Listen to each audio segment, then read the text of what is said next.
नमस्कार दोस्तों, मेरा नाम है कार्तिक तिवारी और आप सबका स्वागत है मेरे चैनल वीटेल पर।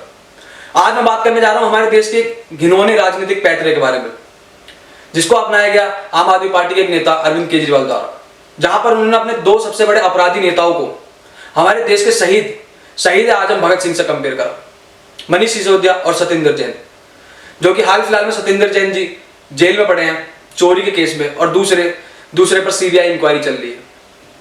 अब मेरा अरविंद केजरीवाल जी से सवाल यह है कि आपने इन दो सबसे बड़े चोर नेताओं में ऐसी क्या खूबी देखी जो सीधा आपने उनको भगत सिंह से कंपेयर कर दिया।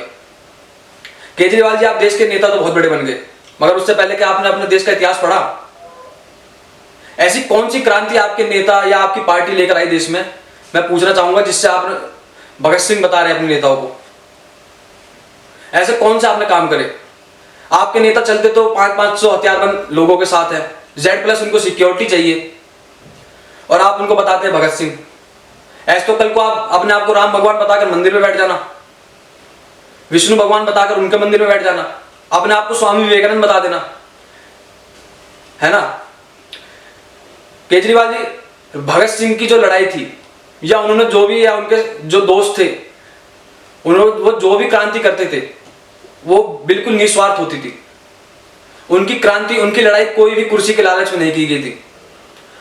और आपकी जो लड़ाई है वो एक राजनीतिक लड़ाई है।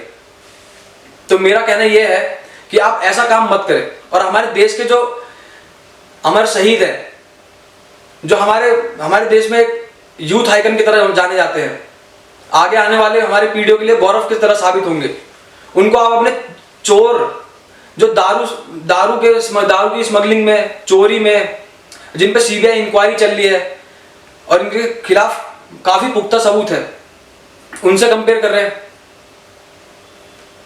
आप इस अपनी राजनीति को, अपने राजनीतिक तौर तरीके को कितना गिराएंगे एक मामूली सी कुर्सी के लिए?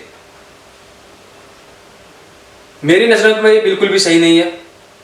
आप उनको बताते हैं कि वो आज के जमाने के भगत सिंह है, तो मेरा मानना ये, मतलब आपने बताया होगा तो कहीं ना कहीं उनके द्वारा कोई क्रांति की गई होगी। तो उनके द्वारा क्या की क्रांति की गई? पड़पड़गंज में राजनीतिक पैतरे अपनाना, वहां पर राजनीतिक चुनाव करना, ये सब। और आप ये जो फ्री की रबड़ी बांटते फिर रहे हैं ना केजरीवाल जी, इससे मैं ये मत सोचिए कि आपकी पार्टी का कभी उद्धार होगा या कभी हमेशा जनता इसी बेवकूफ बनती रहेगी।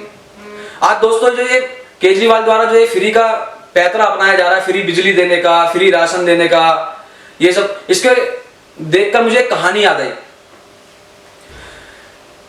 एक साम्राज्य था, वहां पे एक राजा रहा करता था। एक दिन उस साम्राज्य में एक अंधा भिखारी पहुंचता है और उस साम्राज्य में सबसे पूछता है कि राजा का घर कहां है, राजा का घर कहां है। अब जो वहां का एक दरबारी था, उस राजा के दरबार का, वह दरबारी उस भिखारी को लेकर राजा के दरबार में जाता है। और जब वो राजा के दरबार में पहुंचता है तो राजा पूछते हैं कि ये इतना हट्टा कट्टा आदमी है, ये भीख क्यों मांग रहा है? तो राजा द्वारा जब ये सवाल खड़ा करा गया तो उस दरबारी ने जवाब दिया कि ये जो भिखारी है महाराज, ये अंधा है। तो राजा ने कहा, अरे ये तो बहुत समस्या वाली बात है, इस भिखारी का इलाज कराया जाना चाहिए। तो उस दरबारी द्वारा ये बात कही गई कि नहीं राजा जी, उसका इलाज नहीं कराना चाहिए, उसे सुबह दो रोटी और शाम को 2 रोटी दो, और उसे आजाद घूमने दो। वह आपकी सुबह मुफ्त की 2 रोटियां खाएगा और शाम की मुफ्त की 2 रोटियां खाएगा, और पूरे साम्राज्य में आपका गुणगान करेगा कि राजा बहुत अच्छे, राजा बहुत अच्छे। और अगर आप उसको अंधे से सही बना दोगे, उसका इलाज करा दोगे, उसकी आंखें वापस ला दोगे, तो कहीं ना कहीं कल को आपके लिए भी एक समस्या खड़ी कर सकता है। फिर वो आप पे सवाल खड़े कर सकता है कि राजा के पास इतना बड़ा धन क्यों, इतना सारा धन क्यों है, इतना बड़ा साम्राज्य क्यों है। अब वही काम सेम माननीय अरविंद केजरीवाल द्वारा हमारी देश की जनता के साथ किया जा रहा है।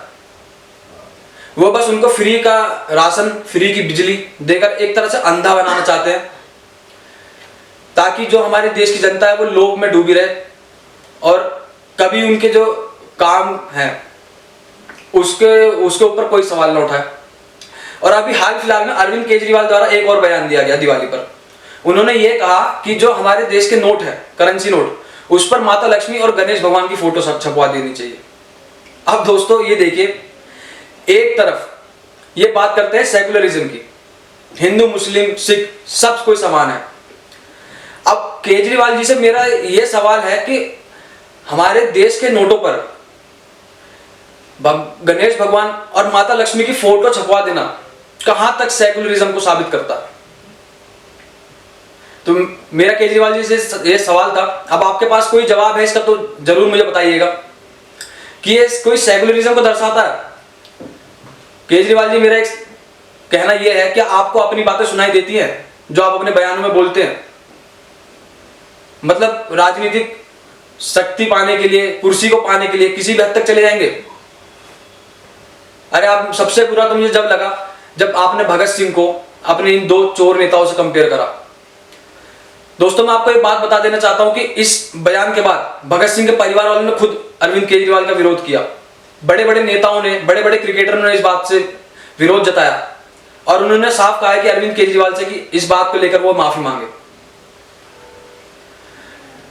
कहीं ना कहीं हमारी देश की जो राजनीति है वो उसको दूषित करना चाहते हैं। आप बताते हैं कि वो अरविंद केजरीवाल जी की वो भगत सिंह है, वो आप हमारे देश की जो डेमोक्रेसी है, हमारे देश का जो लोकतंत्र है उसको बदनाम करते हैं। अगर देश में लोकतंत्र ना होता तो केजरीवाल जी कभी आप ये रैलियां नहीं कर पाते या पंजाब में सरकार नहीं बना पाते, आपके नेता दिल्ली में जाके छोले भटूरे नहीं खा पाते। जो आप खुलेआम घूमते हैं, सड़कों पर रैलियां करते हैं, बड़े बड़े बयान देते हैं, आपके नेता जेल जा रहे हैं, इन सब घोटालों में पकड़े जाते हैं, उसके बावजूद भी आपकी पार्टी चल रही है। तो माननीय केजरीवाल जी, ये काम सब लोकतंत्र में ही होता है जब तक लोकतंत्र जिंदा है।